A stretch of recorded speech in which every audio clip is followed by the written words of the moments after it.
어디 계시다고? 사무장이 계시는 다른 사람 말고 김규희가 해야지 미치지. 나 좋다고 들러붙는 호라비네 집서 살았는데 망할 그 집 딸이랑 싸움이나.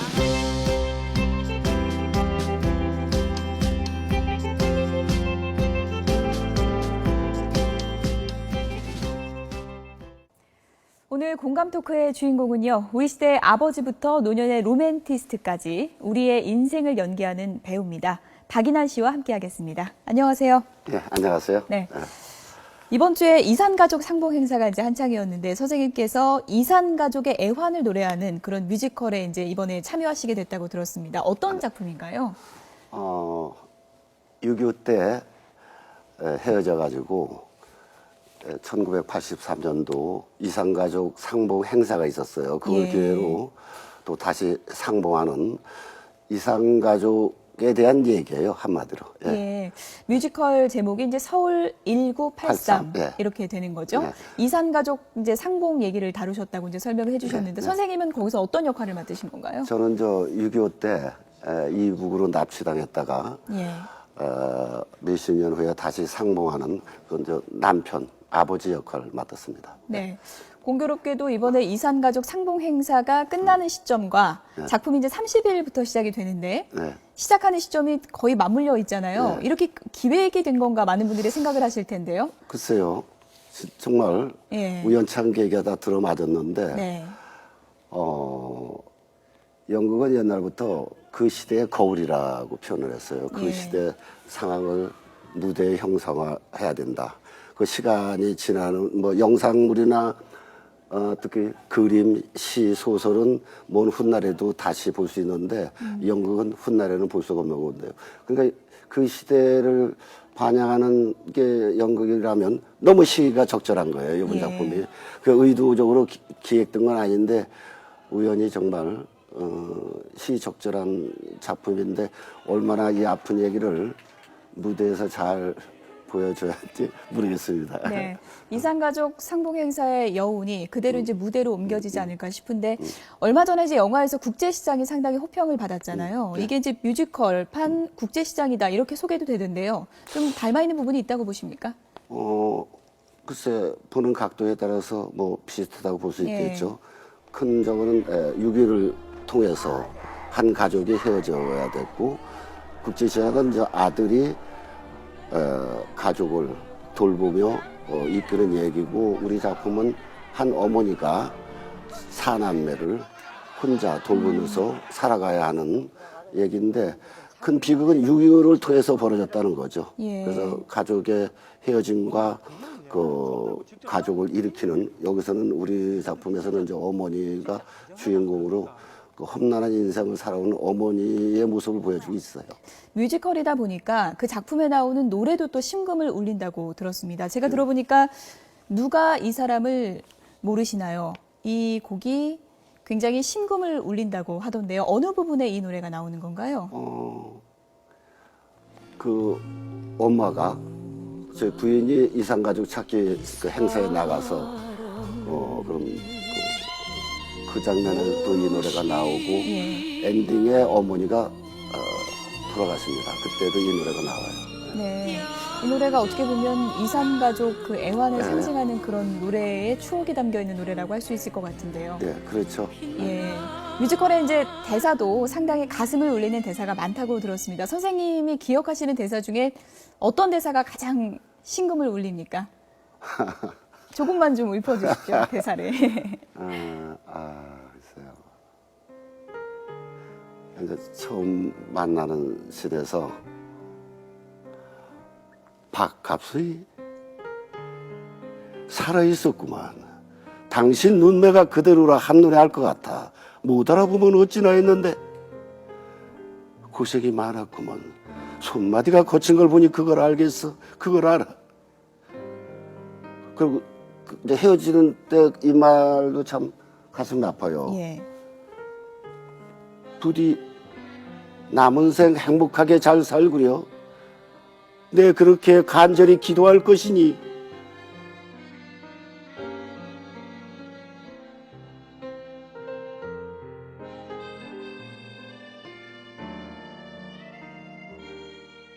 가슴이 찡한데 이번에 이제 남북 이산 가족 상봉 행사가 있었고요. 많은 분들이 60여 년 만에 이제 가족을 만났는데 모두 한 번에 알아보고 얼싸안는 그런 모습이 이제 지금 막 떠오르는 것 같습니다.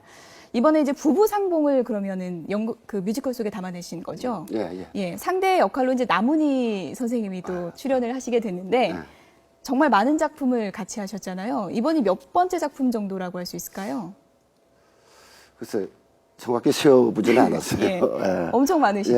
예. 영화도 몇 번 같이 했고 조용한 예. 가족, 수상한 그녀, 그 뭐 드라마는 수없이 많이 했어요. 예. 그래서 두 분을 소울메이트다 이렇게 표현도 하더라고요. 마음에 드십니까? 글쎄 뭐 그 정도까지 해야 되겠어요. 남은희 씨랑 같이 캐스팅이 계속 된다는 건 두 분의 호흡이 그만큼 또 잘 맞고 또 굉장히 잘 어울리는 그런 또 커플이라고 많은 분들이 생각하시기 때문일 것 같은데 남은희 선생님이랑 실제로 이제 작업을 하다 보면 어떤 점이 가장 잘 맞으십니까? 아직도 그 소녀 같은 그 순수한 그 감성을 지니고 계세요. 예. 그 연세에 참 순수하시고 그런 면이 참 좋아요.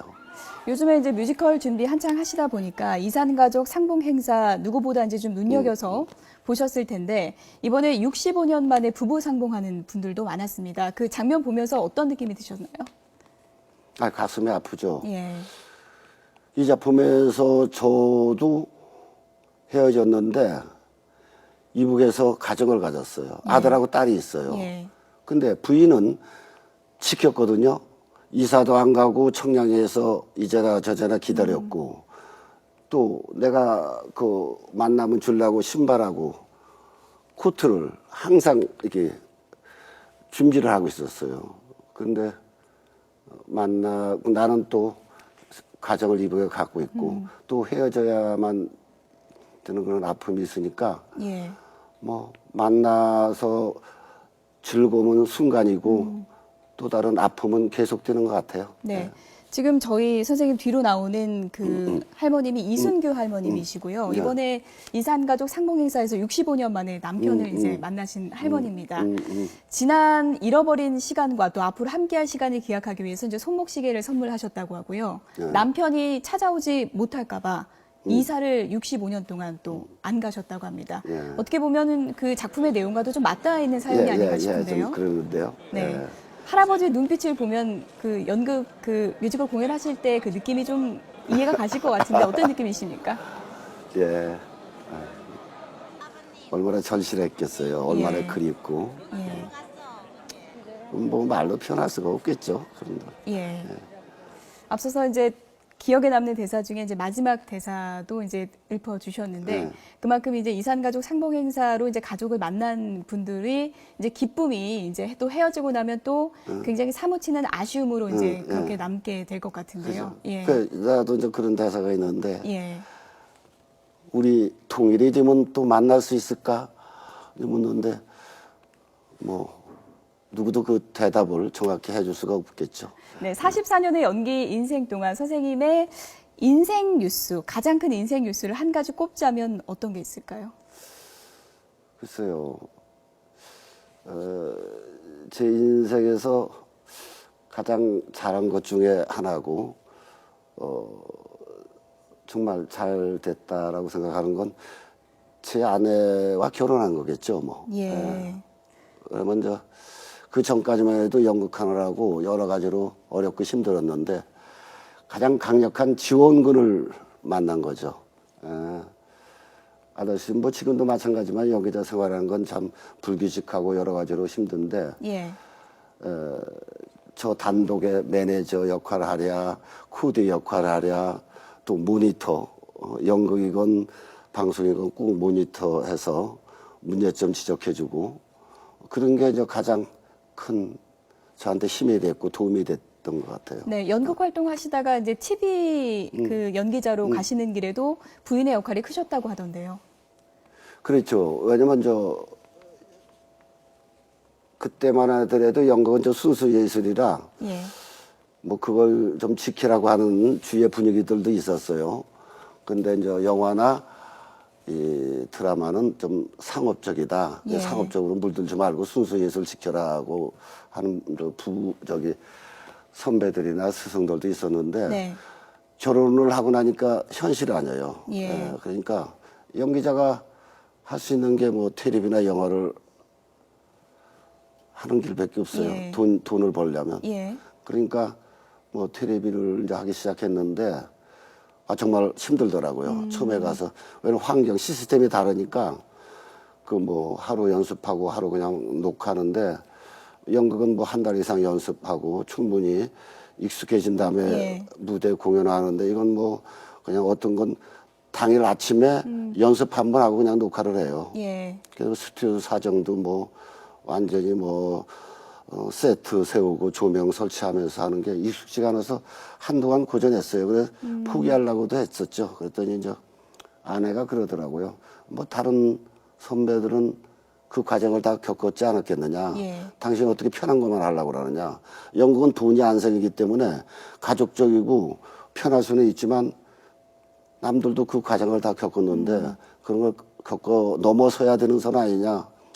또 그거 들어보니까 그것도 또 맞는 얘기더라고요. 내 인생의 뉴스로 결혼을 꼽으셔서 선생님이 정말 로맨티스트다 그런 생각이 들었었는데요. 선생님 이제 좋은 작품도 많이 하시고 여유도 좀 생기시면서 아내분에게 좀 보답의 선물이라고 할까요? 그런 거 좀 드리셨습니까? 그러니까 우선 뭐 모든 걸 다 맡기죠. 경제권을.